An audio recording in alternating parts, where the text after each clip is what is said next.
Queridas hermanas y hermanos, ¿alguna vez han visto el trabajo de los pepenadores? Es increíble porque se dedican a buscar y separar entre la basura lo que aún puede servir de lo que ya es inservible. Gracias a su labor hay muchas cosas que se pueden reutilizar, reciclar. Su labor consiste precisamente en separar, en dividir.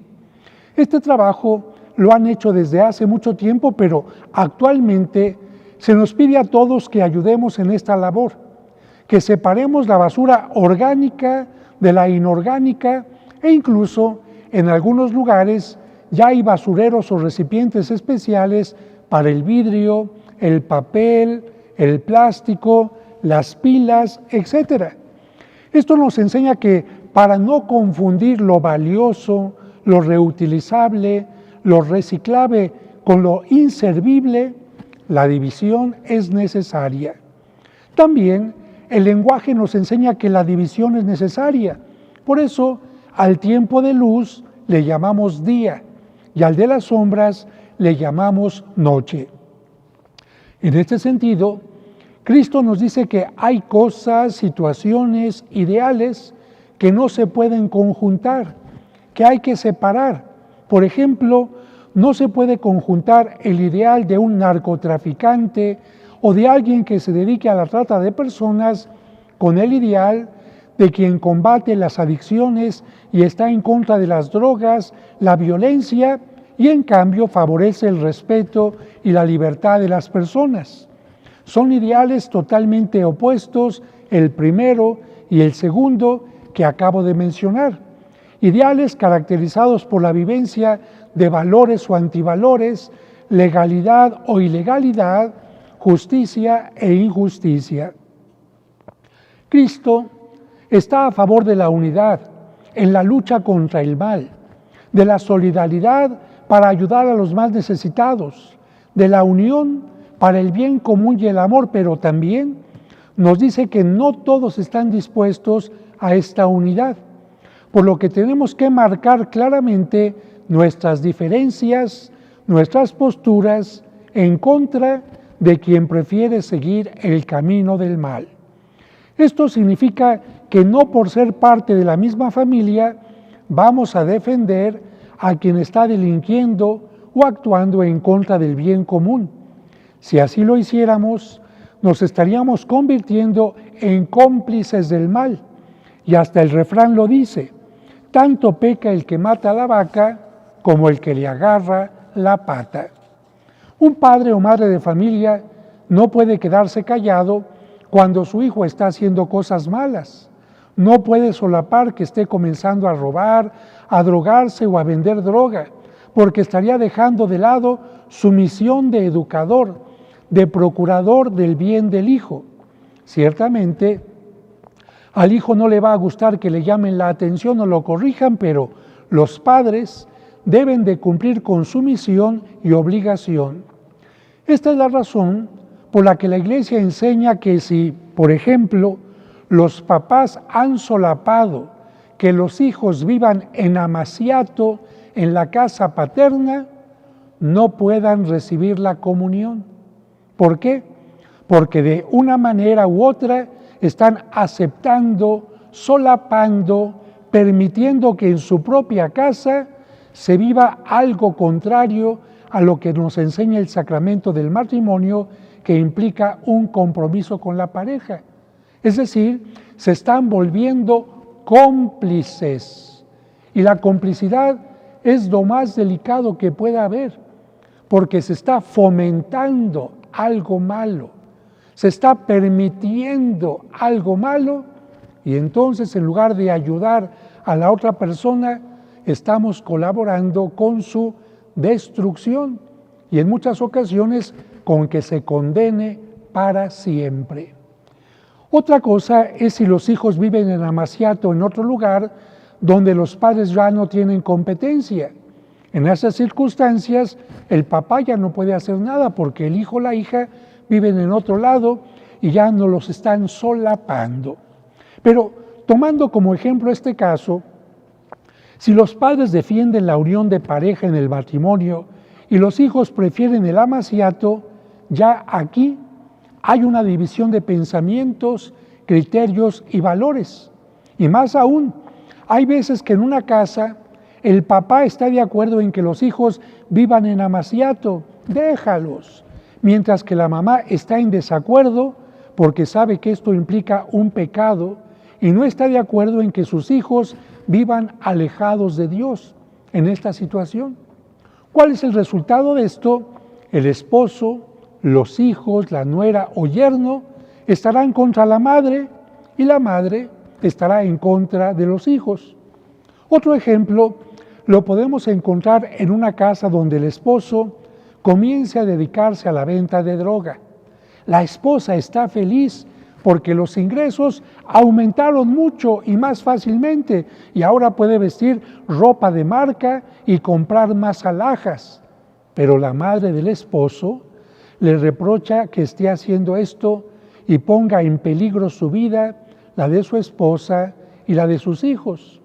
En este caso, la división es clara: la madre contra el hijo y la madre contra la nuera contra la madre y el hijo contra la madre. Y así podría poner muchos ejemplos más, pero más que estos ejemplos, ustedes mismos pueden constatar esto en su familia o con los grupos de lo que son parte. En ellos descubrirán que hay divisiones provocadas por la búsqueda del bien o por la búsqueda o seguimiento del mal, por personas que siguen las enseñanzas de Cristo, a quien aceptan como Dios, o por personas que Cristo no les importa, sus enseñanzas no les importan, sus sacramentos no les importan. La división es clara. Y cuando vemos estas diferencias, ¿qué vamos a hacer? ¿Qué van a hacer? Van a hacer como aquella esposa que para que el esposo no se enoje con ella, le permite que le sea infiel o la golpee o siga llegando borracho los fines de semana. O van a ser como aquel hijo que para que el papá que no se moleste, le permita que siga haciendo mal su trabajo de mecánico, cobrando más de lo justo, incumpliendo con sus compromisos, engañando a los clientes o siendo infiel con la mamá. Para que no se enoje, mejor me quedo callado, me hago cómplice. En la división debemos preguntarnos, ¿estamos del lado de la mentira o de la verdad? ¿De la justicia o la injusticia? ¿De la sinceridad o de la falsedad? ¿Del egoísmo o de la misericordia? ¿De lo correcto o de lo incorrecto? ¿De lo fácil o de aquello que cuesta trabajo precisamente porque es valioso? Habrá que preguntarnos si estamos en el lado correcto.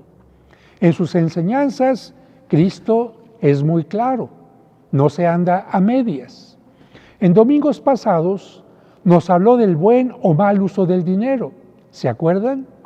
Habló de que Él no es administrador de herencias y más que acumular riquezas materiales, hay que acumular los bienes que nos acercan a Dios, que no debemos permitir que el dinero se convierta en un impedimento para alcanzar el reino de Dios.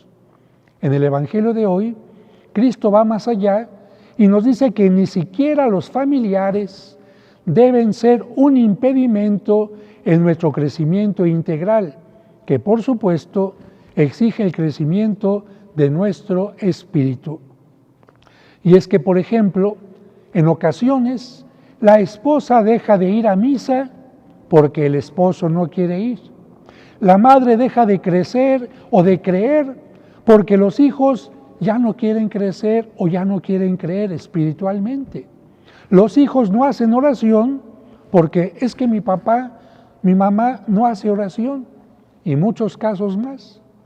En este sentido, Jesús nos dice que hay ocasiones en que tenemos que ser muy claros con nuestras convicciones, y si éstas llegan a molestar a otros, no nos debe importar, porque es mejor que nos rechacen o nos señalen por ser coherentes con nuestra fe e ideales, que por querer estar bien con todo el mundo, renunciemos a lo correcto y a nuestros principios. La división que Cristo viene a traer no se refiere a una división provocada por odios, egoísmos, indiferencias o cosas negativas, sino porque así como en el tiempo de la cosecha, en el tiempo de la pepena, se tiene que dividir, separar el trigo de la cizaña o de la paja, la basura de lo que no es basura, también en cada época de la historia hay división entre gente constructiva o la gente destructiva. Hay división entre la gente solidaria o indiferente, entre la gente honesta y la gente corrupta, entre la gente que ama o la gente que odia. Recordemos que Cristo separará a ovejas y cabritos el día del juicio. Y aunque el ideal sería que todas las familias compartieran los mismos ideales, la búsqueda del bien y del amor, lamentablemente no siempre es así. Y por eso Cristo nos previene ante esto. No podemos obligar a que los demás sigan nuestra fe o nuestros ideales o valores, pero tampoco podemos dejarnos arrastrar por quienes no los quieren vivir. Debemos mantenernos firmes y esta es precisamente la causa de la división. ¿Por qué dice Cristo que viene a traer fuego? Porque está recordando un pasaje de la vida del profeta Elías. En ese tiempo había gente que era fiel a Dios y gente que no era fiel a Dios. Elías hizo que bajara fuego del cielo y con esto se manifestó qué grupo estaba en el lado correcto y qué grupo estaba en el lado de la condenación. Por eso Cristo dice, lo mismo que hizo Elías, vengo a hacer yo con mi palabra.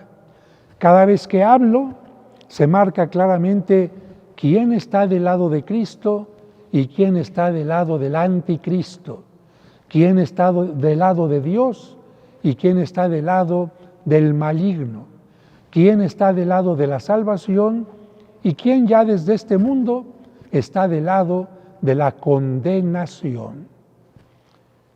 Después de su muerte y resurrección, el día de Pentecostés, Cristo hizo descender sobre sus apóstoles el fuego que había prometido, un fuego no de destrucción, sino de purificación, de transformación, de convicción, que no es otra cosa que el Espíritu Santo.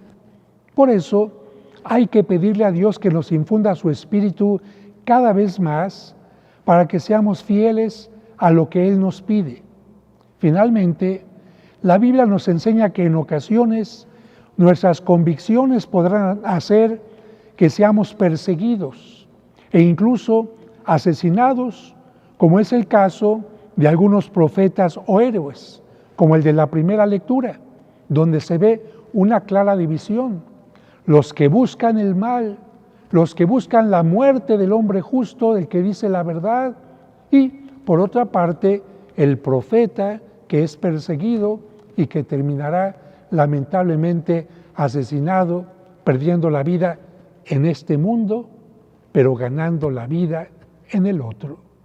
Porque ¿de qué sirve ganar la vida en este mundo?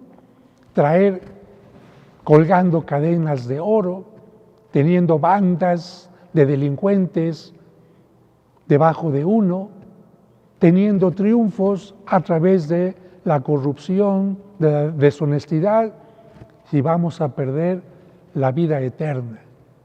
100 años, cuando mucho de esta vida, para perder la vida eterna, que serán millones y millones de años, es un asunto para pensarse. Por eso, siempre es mejor morir por lo que vale la pena vivir, que seguir viviendo sin tener razones, sin tener verdaderos valores para hacerlo. Pidamos al Señor que, así como la Iglesia celebra el día de mañana la Asunción de la Virgen María, es decir, que fue tomada por Dios para ser llevada a su presencia, que también nosotros seamos tomados por Él, porque nos hemos esforzado en vivir los valores.